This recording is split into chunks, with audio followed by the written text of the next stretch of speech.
Jenna Marotta is a writer in Brooklyn.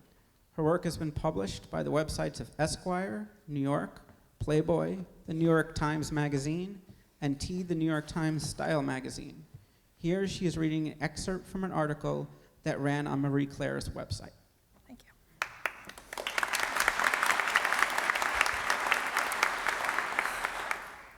Judging by my actions, I have never had as much contempt for anything as my own face.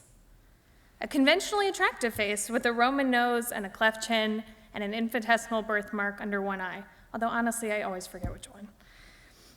I've attacked my face with probably a dozen objects that are either sharp or hard at one end. Tweezers, an extruder, an earring post, an unspooled paper clip, a nail file, lotion caps, a push pin, a toothbrush handle, and nail clippers. Also, rubbing alcohol and hydrogen peroxide poured directly onto my defenseless skin. Here's what propels this behavior from destructive to downright self-sabotage. As a freelance writer, I make my living interviewing celebrities, often face-to-face. I'll chat with the most beautiful people in the world and then rush home to sit on my bathroom sink and pick at my face. Not because talking to famous people hurts my self-esteem. Each outing, I take pride in representing the publication I'm writing for. The urge to self-injure just always pulses through my head and my hands. It's my go-to method of procrastination when I have a deadline. I've always been very self-aware, even during the prior decade I spent as a binge eater. When I was 21, after graduating college, I returned to my parents' house in suburban Illinois for what I assumed would be a short visit. It lasted 4 years. I spent every second furious with myself. You squandered $100,000 on your education only to wind up unemployed. You're waiting for some guy to bail you out of your malaise. My family was unable to ignore my binging, mostly because I'd limited my vocabulary to 3 phrases. Don't let me eat anything I'll regret. I can eat whatever I want, and I can't believe I ate that. Anytime someone in our home purchased a pint of ice cream, it was assumed that I would pick out all the good parts in the middle of the night. I knew what my problem was. Whenever I was bored, I went to the kitchen. So I decided to find a new place to spend my ample downtime. My parents' bathroom is bigger than any room I'll likely rent in New York City. There's a shower and a jacuzzi, a walk-in closet, a separate room with a commode, but the sun around which everything seems to revolve is my mother's stainless steel 10 times magnifying mirror. In front of the mirror was a shabby chic bench, painted white and upholstered in a fabric fit for a Beatrix Potter book.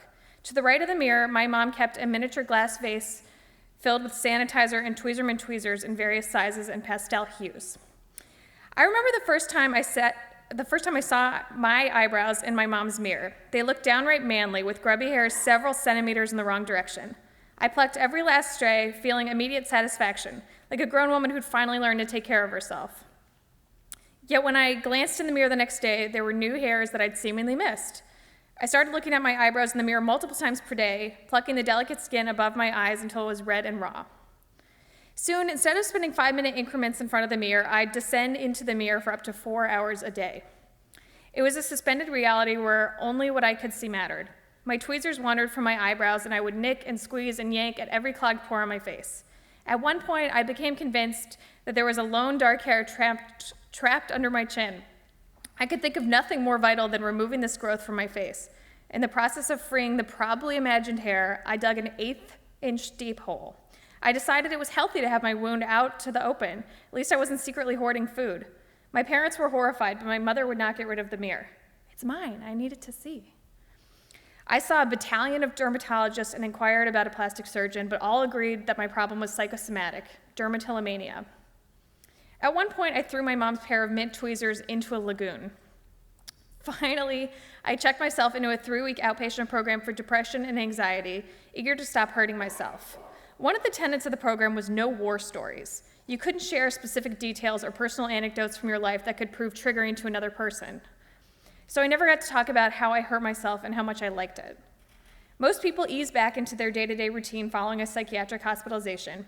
Instead, I relocated across the country days later, back to New York, content that I'd proved to everyone that I was ready to tackle any obstacle. I asked a Manhattan editor for work, and she suggested party reporting. Party reporting, otherwise known as red carpet reporting, is standing with a scrum of reporters in a roped-off area, clamoring to talk to the same celebrities and outdo each other with soundbite exclusives. The thought of party reporting was exciting, but on the day of the gig, I was usually dejected and nearly nauseous, sure I'd mess up or let my editor down. My skin initially improved when I returned to New York because I left the magnifying mirror with my mom. And now I was also very busy, though in a high anxiety cycle of interviewing and transcribing. But slowly the bathroom mirror began to beckon. Because it wasn't magnifying, I would perch on top of the toilet tank to get as close as possible. I would tweeze and squeeze, filling my garbage can with tissues dotted with bloody Morse code. I began avoiding my roommate and retreating to my room lest I be confronted about my bathroom habits. Occasionally, I would pick at my skin and then immediately binge on junk food, which made me so angry I'd go right back to the mirror. On a terrible day in November, I was supposed to interview Steve Carell at a screening of his new film, Foxcatcher. I have a background in comedy and lots of Second City friends, and I was ecstatic to meet the 40-year-old virgin.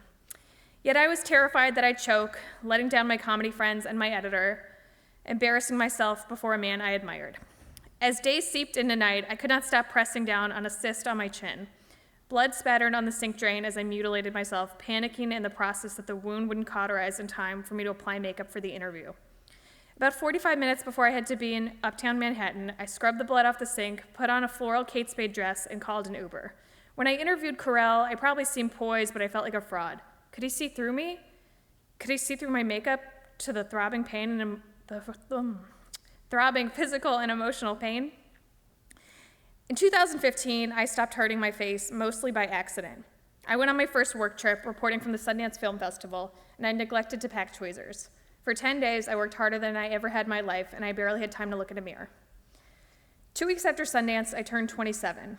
My whole life, my mom had whispered to me about the mythical age of 28, when suddenly you realize what you want in the world, her version of Saturn's return.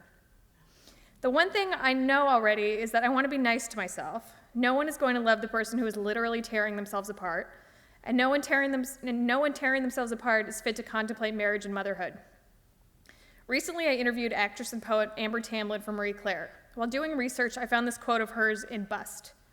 Instead of acting out in physical violence, young women go inward and harm themselves.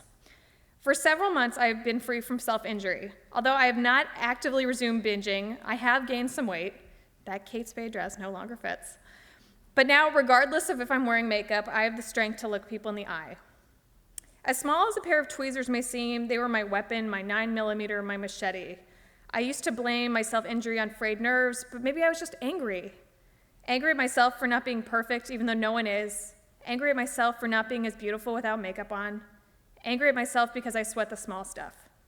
When I turn 28, I'm going to try my best to let go. And when I can't, I won't be taking it out on my face. My skin has never done anything but hold me together.